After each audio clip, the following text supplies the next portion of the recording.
Hoje a gente vai mergulhar na história de um grupo que foi pioneiro, sabe? Um pessoal que ajudou a dar forma ao ativismo ambiental no Brasil muito antes disso virar uma pauta global. Essa é a jornada do Movimento Ecológico Livre, o MEL. Para a gente entender o tamanho da importância do MEL, a gente precisa voltar um pouquinho no tempo.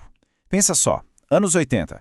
A preocupação com o meio ambiente ainda não estava no centro do debate como a gente vê hoje. E foi justamente nesse cenário, numa ilha linda lá no sul do Brasil, que uma sementinha de mudança começou a brotar. Então vamos lá, vamos voltar para o comecinho de tudo para entender como essa história começou, as origens e as ideias que deram vida ao MEL. O que era o MEL, afinal? Bom, ele nasceu em 1983, na ilha de Santa Catarina. A força dele vinha de estudantes e professores da universidade, que se juntaram com um propósito bem claro: botar o ativismo na rua, criar debate público e discutir a tal da ecologia política, ou seja, como as decisões de poder afetam o nosso meio ambiente. O movimento foi super ativo até mais ou menos 1992. E a jornada deles foi, assim, muito rápida e cheia de impacto. O MEL foi fundado em 83 e, olha só, em apenas 2 anos já estava organizando encontros estaduais de ecologistas. Em 87, veio a famosa Greve do Lixo, um marco. Em 89, eles conseguiram uma vitória política gigante.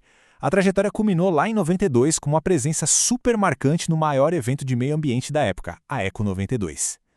Agora a gente vai para a parte mais vibrante da história, as batalhas que eles compraram. E o que é mais legal é o jeito como eles lutavam, com muita criatividade. Logo de cara, o MEL já mostrou a que vem. Uma das suas primeiras grandes causas foi a luta para preservar a Lagoa do Peri, que é um ecossistema fundamental para Florianópolis. Foi tipo uma declaração de intenções, sabe? Chegaram chegando. E aí, em 1987, veio a Greve do Lixo. Essa foi, sem dúvida, uma das campanhas mais importantes deles. Eles não queriam só fechar o lixão do bairro Itacurubi, que era um problemão. Eles já estavam olhando lá na frente, exigindo que a cidade começasse a ter reciclagem. Uma pauta super avançada para o tempo deles. E a diversidade de ações era incrível.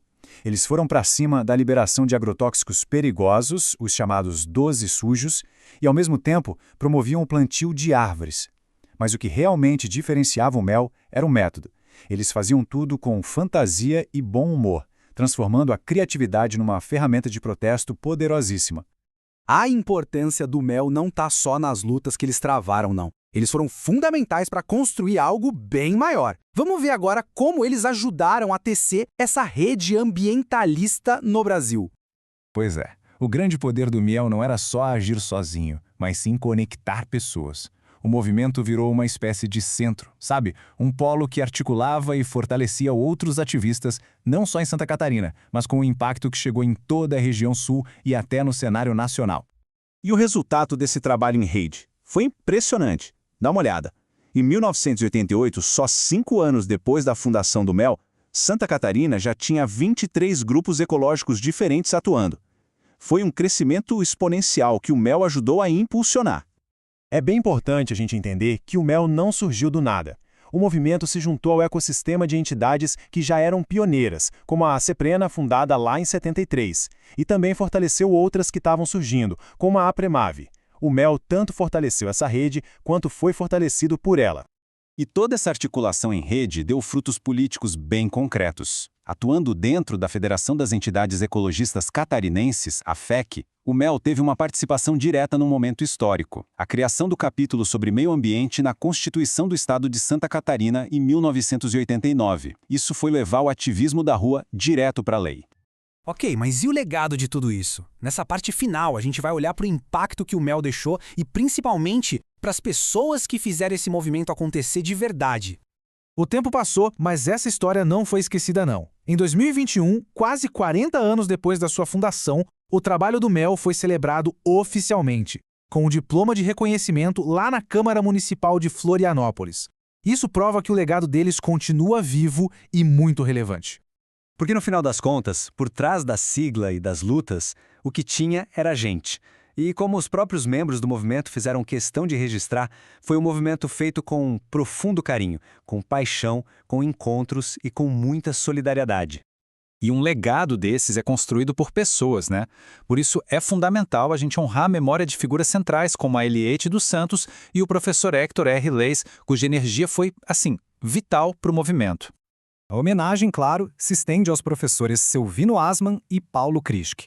Eles foram essenciais para fazer essa ponte entre o conhecimento da universidade e o ativismo pulsante das ruas. E para fechar, um reconhecimento super especial ao professor Paulo Freire Vieira e ao professor Eduardo Viola.